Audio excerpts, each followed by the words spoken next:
emotions from Carlos Gomez coming into this ballgame. Second pitch, he does that. He screamed as he made contact, and it only got worse.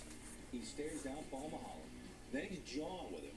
As he rounds first, of course, Freddie Freeman is yelling at him. He gets to third base. Everyone's yelling at Carlos Gomez, including Brian McCann.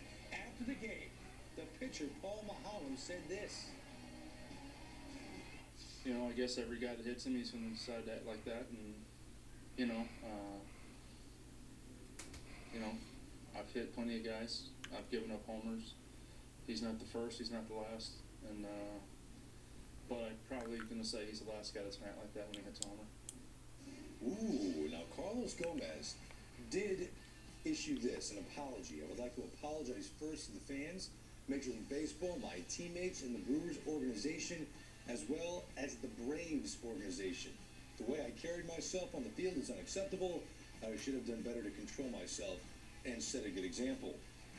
In the heat of the moment, I let my emotions get the best of me. As a professional athlete, I have to respect the game. I should have not let the situation escalate.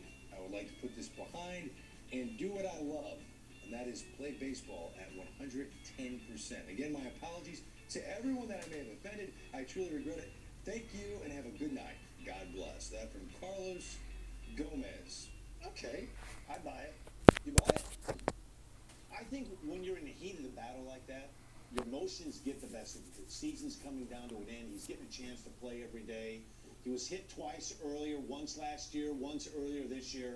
And I think the heat of the moment, it just, the timing and everything just came to a halt, and he exploded. He exploded. He was way overboard. I mean, way overboard. Hey, when a guy apologizes, you got to take it for what it is and accept that and think that it's sincere and move on. But there's a history lesson here that I think is important to go back and look at, because you can't see the antics like that and not know, well, what is in his head. And Maholm said, hey, I've hit guys before, but this guy owned Maholm. Is 9 for 20 off him with 2 home runs. Even his outs have been rockets. This is one of those matchups that doesn't work. So what's a pitcher to do? You brush him off the plate. You try to keep him from having aggressive at-bats off you. And he's got a little dog to him. There ain't no doubt about it. I love the hot dogs now. I'm not afraid to say that. But he'll style on it. So Maholm in July ends up hitting him 2010, okay, after all the antics and everything else. So what happens when somebody hits you? Well, normally you're going to take out somebody down the other end. But he stops, and it's a 2-0 game. The Brewers are winning.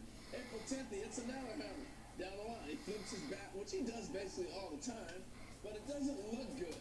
A lot of people don't like the way it looks. I love Carlos Gomez because of the dog game, but I think he got out of a little control at certain times. Now, here, let's go back to the runner on.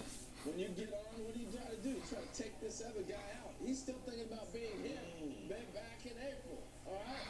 So he gets hurt next game, so we don't know would they have knocked him out for going after one of their hitters or not anyway. So he has to leave this ball game. The next time they meet, first pitch, breaking ball. Again, he's hitting about 100,000 times off of this guy. Here comes the next pitch. 0-1, 2 outs, and he drills him in the leg. That's where you hit a guy that can run, all right? Carlos is thinking, okay, this is where it all starts. Did he hit me on purpose? Well, let's rewind it. I don't think he did. Watch the catcher. They're going to get inside. He hits him in the leg. But watch McCann. What's the catcher usually do? He runs and skims between the pitcher and the hitter. He doesn't. He adjusts his mask and says, go there. I get ready to throw you out. He steals the bag. No problem. So everybody should be getting along because they hit me. I stole my base. No big deal. So now he shows up in Atlanta tonight and says, hey, what's going on, McCann? Remember last time I ran? He takes the first swing. Now, Dan, I'm telling you, I'm going to go back in the day because he should have drilled him again. There's no second pitch. That would have been the second pitch. After you take a swing like that, you stare me down, you got to take back the land. But no, he hangs him a ball out over the plate, he hammers it, and then he goes into the antics. So that's kind of a history lesson, but also a little bit of spin on how I saw this whole thing going down. So was Carlos at fault? Absolutely. Were his antics ridiculous? Yes. Should have never acted the way he did going around the base. Do I accept his apology? Sure. If the Braves do, I will. But I'm telling you right now, he should have never got the second pitch. He should have got the second pitch in the ribs. They should have knocked him down. and that would have been the end of this noise. And then maybe that might have happened, but it shouldn't have happened after a home run. What about the Brewers? Do they accept the apology? Because this thing could have got really ugly, and the last thing you want to